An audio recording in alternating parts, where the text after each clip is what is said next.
For there is one God, and there is one mediator between God and men, the man Christ Jesus, who gave himself as a ransom for all, which is the testimony given at the proper time.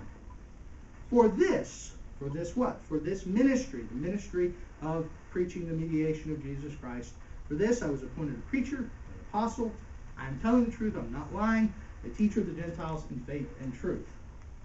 I desire that in every place the men should pray, lifting up holy hands without anger or quarreling. Why? Why does he desire the prayer? Because he just said, it is the will of God that prayer be lifted up everywhere. And he's saying that his will, his desires are coinciding.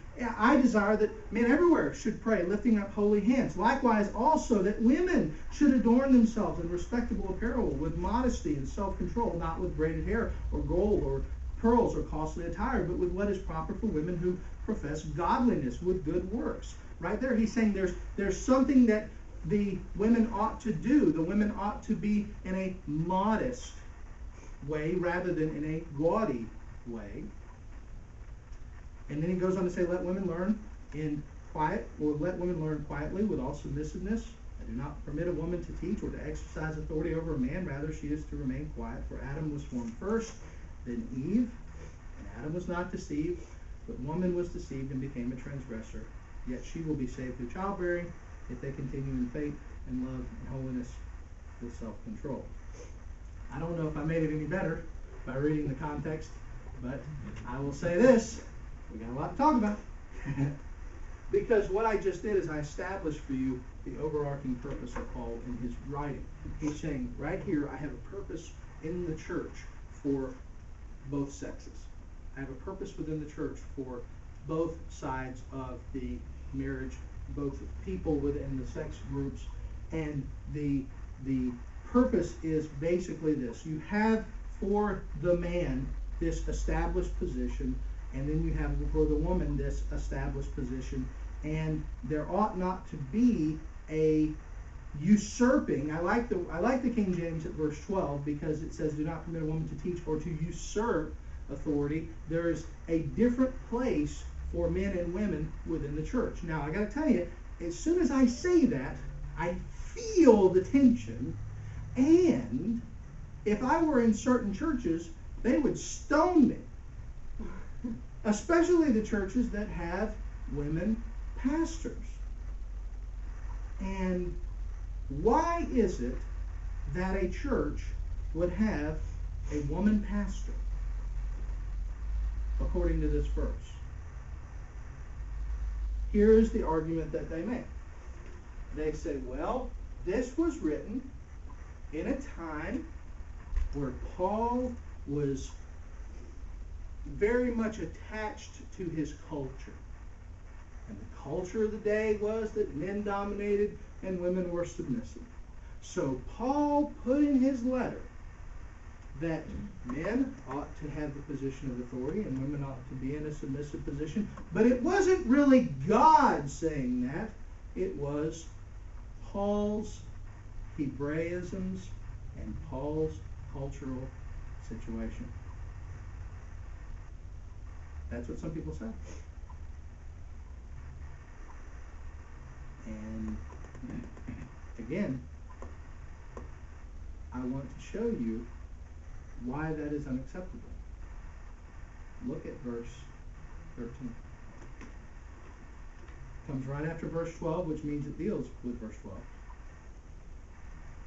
For Adam was formed first.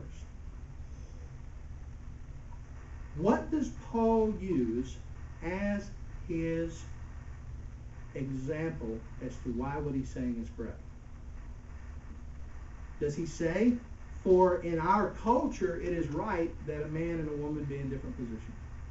For in our culture, for it is the law of the Hebrews that the woman not do certain things and the man does. Is that the appeal that Paul makes? Does Paul make an appeal to his day? Does he make an appeal to his custom? No. He makes an appeal to creation, showing that this particular rule, this particular way that things ought to be, was set up not in his day, but was set up from the very beginning. This is the way things were created. They were created this way. Man was created first, and woman was taken out of man. It does not make her inferior in the fact that she is a human being, but there is a positional situation between man and woman. There is a situation between man and woman where man has a responsibility in the home and in the church that a woman will never rightfully have. My wife will give an answer for herself. She will give an answer for how she raises our children. But I will give an answer for how the family is managed. Because I have been called by God as the father of my home. And you know, that didn't used to be a problem. Back during, I don't know, Leave It to Beaver, everybody just kind of assumed that. Because wait till your father gets home. You know, remember Ward Cleaver and June Cleaver? And I hate to go, all nostalgic on you, but if you think about it, there was a time where it was readily accepted that if a family was in disarray, it was the father's fault. And if the family was thriving, it was because the father had gone out and done what needed to be done. It was on the shoulders of the father that the family rose or the family fell. Why? Because that is the way it was from creation. The father has a responsibility within the family that is overarching. Notice I'm not saying authority and power. Notice I'm not going there that the father has some authority or power. I'm saying responsibility. Likewise within the church. People say, well, why do you not think that a woman should be a pastor? I'll tell you why. Because I also have a position with my wife. I have 3 positions in the home. Biblical positions in the home. I have one first as a provider. The Bible says he who does not provide for his own is worse than an unbeliever. So I first have to provide for my home. So I have a position of a provider. Number 2, I have a position of a pastor.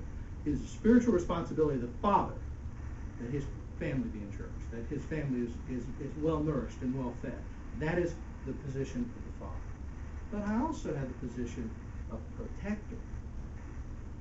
I have a position within the home. If somebody comes through my door to harm my family, they've got to go through 300 pounds of kefosky to get to my family. That is my job, to stand between my family and danger. It is my job to stand between my family and spiritual danger. I am to stand for truth. I am to stand for righteousness and purity, which is why I have to be an example at home, not just in the church. I have to be an example in the home because I have to protect my family. Now, let's say my wife were a pastor. How could I possibly fulfill my duties as a husband, as the protector, if she put herself in a position that I'm in? You guys would not believe how much attack ministers get from people within the church. Now you may say, oh, we love you. Trust me, it still comes. Not more than a month ago, we had a very trying time within this church, and I was under fire very harshly. Imagine that had been my wife. And I had to sit there and watch her go through that and could not offer up a voice of protection because she was the pastor. It robs a man of his God-given responsibility of protector. And see, most people don't see it that way, but that's the first and foremost reason why I think, because what does it say about men? I'm going to talk about this in the next men's meeting. What does it say when a woman has a question? She used to ask who? Her husband. What does that tell us? The husband's supposed to be studying. The husband's supposed to be learning. The husband's supposed to be a man who the wife can go to ask a question. And I realize there are not, there are various situations, and we do live in a time where there are different situations, but it still doesn't break down the basic idea of what we have in the church. And what we have in this passage is very simple, is that there is a positional place, and it is a position of responsibility is given first and foremost to the man. And why? Because this is how it was set up from creation. He gives us the issue of how Adam, and verse 14 is a little difficult, and I want to just throw it out there. Verse 14 says, Adam was not deceived, but the woman was deceived and became a transgressor. Well, somebody may say, well, Adam was Adam wasn't any better, because here's the thing, Adam wasn't any better.